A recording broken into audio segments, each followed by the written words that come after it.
कर देना, इस दरवाजे को खोल देना।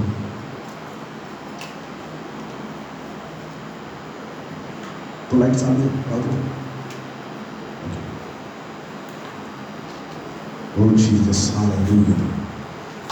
रिबा ताला खरामा ने दिल की दी। प्रभु के नाम से मैं आप सभी लोगों को आशीषित करता हूं। आप सभी लोगों का आज के इस आराधना के समय में, आराधना का दिन, प्रभु के उपासना का दिन, ये प्रभु का दिन, आज हम अपने अपने घरों में, अपने अपने स्थानों पर रहकर हम प्रभु की आराधना कर रहे हैं। जो आप लोग ऑनलाइन जुड़े हैं, परमेश्वर आपसे बात कर रहा है, पवित्र आत्मा आपसे बात कर रही है। प्यारे परमेश्वर के लोगों, परमेश्वर की बात करने के मार्ग बहुत जेंटल है। God speaks to us in a gentle way. अगर हम अपने खुद के मार्ग को, जो परमेश्वर की आवाज सुनने के लिए हमें रोकती है, वो अपनी मार्ग जो परमेश्वर की आवाज सुनने से परमेश्वर की आवाज को दबाते हैं, अगर उन मार्गों को अगर हम परमेश्वर के हाथ में सौंप देंगे, तो परमेश्वर का जो मार्ग वेरी बहुत जेंटल तरीके से परमेश्वर हमसे बात करता है, उसकी आवाज को हम सुन पाते हैं। दुनिया की भीड़ भाड़, सारी बातों की चिंताएं, संसार की चिंताएं, संसार के अभिलाषाएं, ये सारी बातें परमेश्वर के उस आवाज को दबाने की कोशिश करते हैं। प्यारे परमेश्वर के लोगों, आज जो हम लोग परमेश्वर की उपस्थिति में आए हैं, परमेश्वर अद्भुत रीति से हमको आज आशीषित करेगा। आमीन। उच्च आवाज में बोले आमीन। हालेलुया। परमेश्वर ने यशायाह से बात किया, परमेश्वर ने इसके पहले मूसा से बात किया, परमेश्वर ने अपने दासों के साथ में बात किया, और हर बार वो बात करते हुए, शमूएल तो छोटा बच्चा था उस समय, उसके साथ परमेश्वर ने बात किया। वो बालक था, मंदिर की सेवकाई करने वाला। फिर बाद में होकर वो शमूएल नबी बना, जिसने राजा को राजनीति सिखाया। हालेलुया। परमेश्वर के मार्ग बहुत जेंटल होते हैं, उसकी आवाज बहुत ही सुंदर तरीके से परमेश्वर हमसे बात करता है। हमें बस समझने का मन चाहिए। सारे भीड़ भाड़ से अलग होकर, सारे बंधनों को तोड़कर, सारे फंदों से हटकर परमेश्वर हमसे बात करना चाहता है। आमीन। हालेलुया। सारा संसार पेंडेमिक से बिखर गया है, इस महामारी से सारा संसार बिखर गया है। चर्चेस लॉकडाउन में बंद हो गए हैं, इमारत, चर्च की बिल्डिंग बंद हुई है, लेकिन हर जगह पर लोग इकट्ठा आकर अपने अपने घरों में आकर वो आराधना कर रहे हैं। आज चर्च की बिल्डिंग एक जगह पर है, उस बिल्डिंग में लोग आना कुछ कारणवश नहीं हो रहा है। इस महामारी की वजह से बाहर निकलना मुश्किल हुआ है, लेकिन हर घर में परमेश्वर ने कलीसिया को स्थापन कर दिया है। हालेलुया। हालेलुया। प्यारे परमेश्वर के लोगों, अद्भुत बात है, अद्भुत बात है कि ऐसे हालात में परमेश्वर अपने लोगों से उत्तेजना की बात करता है, उसे उन्हें उत्तेजन देने की बात करता है। परमेश्वर का चरित्र प्योर, परमेश्वर का स्वभाव प्रेमळ, दयावान, ऐसा उसका स्वभाव है, और वही स्वभाव लेकर प्रभु यीशु मसीह हमसे मिलने पहुंचे हैं। उसी स्वभाव को लेकर 2020 साल पहले प्रभु यीशु मसीह हमारे पास में आए हैं, और उसने हमें परमेश्वर का स्वभाव दिखाया।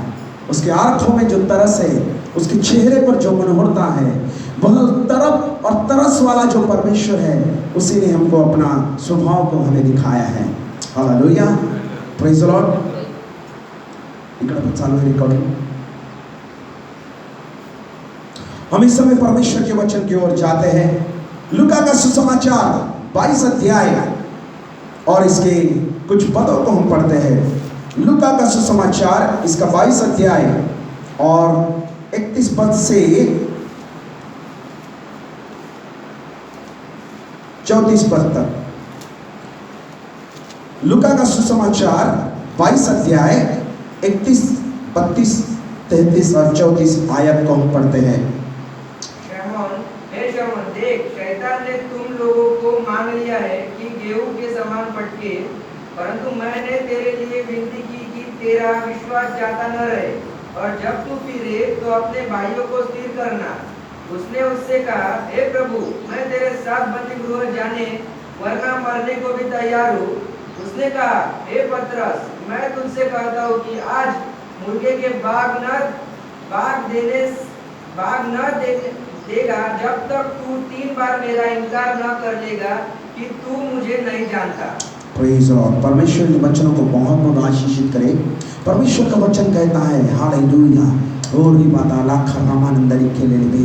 शमौन, है शमौन, देख, शैतान ने तुम लोगों को मांग लिया है कि गेहूं के समान फटके, परंतु मैंने तेरे लिए विनती की कि तेरा विश्वास जाता न रहे, और जब तू फिरे तो अपने भाइयों को स्थिर करना।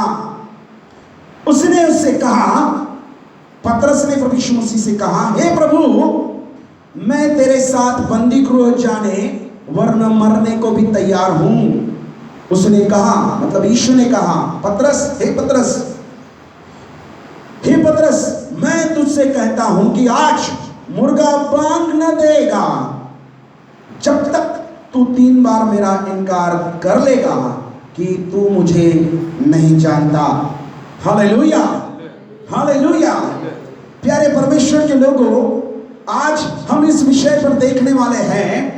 इस परमेश्वर के वचन से हम मार्गदर्शन लेने वाले हैं, उन बातों को द्वारा मनन कर रहे हैं कि परमेश्वर धर्मियों के ऊपर मुश्किलें, समस्या, बीमारी, विपरीत हालात आने देता है। धर्मियों के ऊपर, वो तो विधर्मी जो है, जो धर्मी नहीं है, जो दुष्ट है, जो इविल है, ऐसे लोगों के ऊपर तो आती है, लेकिन धर्मियों के ऊपर भी समस्याएं, विपरीत हालात आते हैं। क्या वजह है, क्या कारण है? यहां पर हम पढ़ते हैं कि प्रभु यीशु मसीह खुद शमौन से कहते हैं कि शमौन, देख, शैतान ने तुम लोगों को मांग लिया है। तो परमेश्वर के अनुमति के बगैर शैतान विश्वासियों को, धर्मियों को, उसके सेवकों को, उसके सेविकाओं को शैतान छू भी नहीं सकता। हालेलुया। उसको परमेश्वर की अनुमति लेनी पड़ती है। जब तक परमेश्वर की अनुमति शैतान को नहीं मिलती, तब तक वह किसी भी विश्वासियों को छू भी नहीं सकता। बहुत सारे विश्वासी कहते हैं अपने मुश्किल हालातों में, शैतान ने मेरे साथ ऐसा किया, शैतान ने मेरे साथ वैसा किया। प्यारे परमेश्वर के लोगों, मैं आपको बताना चाहता हूं, अगर परमेश्वर उसको अनुमति नहीं देता, अगर परमेश्वर उसको नहीं बोलता, तो ऐसा कुछ भी नहीं होता। लेकिन परमेश्वर उसे अनुमति देता है, उसे अनुमति प्रभु देता है। किस लिए? वो परमेश्वर हमें उन परीक्षाओं में जाने के लिए अनुमति देता है, अलाउ करता है हमें उन परीक्षाओं में जाने के लिए, क्योंकि वह हमें एक स्ट्रॉन्ग, एक मजबूत, एक आशीष का कारण, औरों के लिए, खुद के लिए, परिवार के लिए आशीष का कारण बनाना चाहता है। आमीन, हालेलुया। प्यारे परमेश्वर के लोगों, अगर आज हम अय्यूब का अगर यहाँ पर उदाहरण नहीं लेंगे तो हमारा मैसेज, हमारा मनन करना अधूरा रह जाएगा। क्यों? क्योंकि यहाँ पर परमेश्वर प्रभु यीशु मसीह स्वयं पतरस से कहते हैं कि शैतान ने तुम लोगों को मांग लिया है। किस लिए? परीक्षा में डालने के लिए। पतरस और बाकी के पतरस के सहकर्मी जो थे वो कौन थे? वो प्रभु यीशु मसीह के चेले थे। वह प्रभु यीशु मसीह के साथ में रहने वाले लोग थे। प्रभु यीशु मसीह के द्वारा उन्होंने आशीष को पाया, खाना खाया, चिन्ह चमत्कारों को देखा, चिन्ह चमत्कारों का अनुभव किया। ये सारे लोग चेले उनके साथ में, प्रभु यीशु मसीह के साथ में रहने वाले।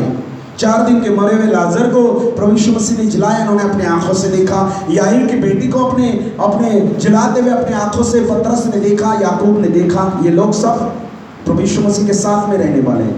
प्रभु यीशु मसीह स्वयं कहते हैं कि देख पतरस, शैतान ने तुम लोगों को मांग लिया है कि गेहूं के समान फटके। प्यारे परमेश्वर के लोगों, और रोमियो की पत्री 8:28 क्या कहती है हमको मालूम है। रोमियो की पत्री 8:28 में हमको बताया गया है कि जितने लोग प्रभु से प्रेम करने वाले लोग हैं, उनके जीवन में जो कुछ भी होता है, जो कुछ भी शैतान बुरा करता है, उनमें से अच्छाई भलाई परमेश्वर उत्पन्न करना जानता है। Hallelujah, hallelujah, hallelujah. अय्यूब की परीक्षा शैतान ने ली, लेकिन परीक्षा लेने से पहले हमको मालूम है अय्यूब का पहला अध्याय, शैतान जाकर परमेश्वर के सामने खड़ा रहा और उसने कहा कि तूने अपना घेरा अय्यूब के चारों ओर डाला है, तूने अपना पूरा घेरा अय्यूब के चारों ओर डाला है। आपको नहीं मालूम, विश्वासियों को नहीं मालूम, लेकिन शैतान को बराबर मालूम है कि परमेश्वर उसके लोगों के चारों ओर अपना घेरा डाले रखता है, और इसलिए उस घेरे को तोड़कर कोई भी संसार की ताकत उस विश्वासियों को छू नहीं सकती। शैतान की कोई भी ताकत उसको छू नहीं सकती। कब तक? जब तक कि परमेश्वर उसको अनुमति ना दे। जब तक कि परमेश्वर शैतान को अनुमति ना दे, वो घेरा कोई भी तोड़ नहीं सकता। शैतान को वो बात मालूम थी, शैतान को वो बात मालूम है। इसलिए शैतान अय्यूब को परीक्षा में डालने के लिए, अय्यूब की परीक्षा लेने के लिए परमेश्वर के सामने जाकर खड़ा हुआ। किस लिए? अनुमति लेने के लिए। किस लिए? अनुमति लेने के लिए, परमिशन मांगने के लिए। परमेश्वर ने क्या कहा? जा, अय्यूब तेरे सामने है, अय्यूब है तेरे सामने अब, लेकिन याद रख तो उसके प्राणों को कुछ नहीं कर सकेगा। हालेलुया। मैं जब तक ना चाहूं, परमेश्वर जब तक ना चाहे, परमेश्वर क्या कह रहा है? परमेश्वर कह रहा है जब तक मैं न चाहूं तो उसके प्राणों को कुछ नहीं कर सकता है। अय्यूब तेरे पास में अभी तू बोल रहा है ना कि मैंने उसके चारों ओर घेरा डाल दिया है। प्यारे परमेश्वर के लोगों, अगर हम अपने घरों के आसपास में अगर वॉल कंपाउंड अगर बनाते हैं, कोई भी इसको तोड़कर, अगर चोर को आना है अंदर, वॉल कंपाउंड तोड़कर भी आ सकता है। अगर हम अपने घरों को ताला लगाते हैं, वो ताला भी चोर को अगर तोड़ना है तो वो किसी भी हालात में, ताला तो सिर्फ नाम के लिए होता है, नाम के लिए होता है घर के लिए। चोर तो कैसा भी ताला जिसको तोड़ना है वो किसी भी प्रकार से ताला तोड़ सकता है। हालेलुया। और वो घर के अंदर घुस सकता है चोरी करने के लिए, उनके पास वो टेक्निक होती है। और बहुत सारे खेतों में झाड़ी काटी लगाकर या उसको तार का फेंसिंग लगाकर, वायर फेंसिंग लगाकर उसको कंपाउंड किया जाता है, घेरा डाल दिया जाता है, अपनी अपनी सीमा तय कर दी जाती है। हालेलुया।